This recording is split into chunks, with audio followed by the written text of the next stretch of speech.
সামনে করলে সমস্যা হবে না।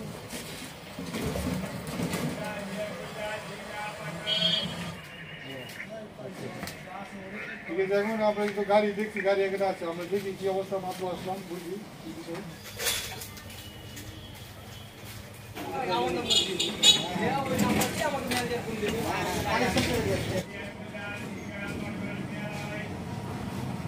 এই যে সামনে এখানে টার্নিংয়ে গাড়িটা দাঁড় করানো রাখে এক রিস্কাওয়ালা বলছে পালিয়ে গেল এদিকে একজন।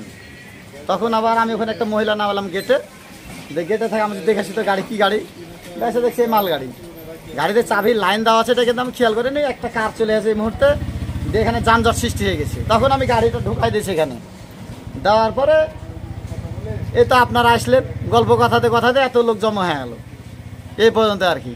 এক পর্যায়ে বললাম যে পুলিশকে জানালে ভালো হয়। আচ্ছা, এটা কি প্রাথমিকভাবে কি ধারণা করা হচ্ছে এটা কি মানে কেউ চুরির উদ্দেশ্যে হতে পারে? কি হতে পারে 100%, কারণ কেউ গাড়ি রাখা যাবে না এভাবে রাস্তায়? না না, কেউ রাখবে না। আপনার নামটা একটু বলবেন? তাজিরুল ইসলাম কাবিল। আপনার গ্রাম, থানা? থানা হলো পবা, এখন বর্তমান কন্যা থানা, দারুসাবাড়ি।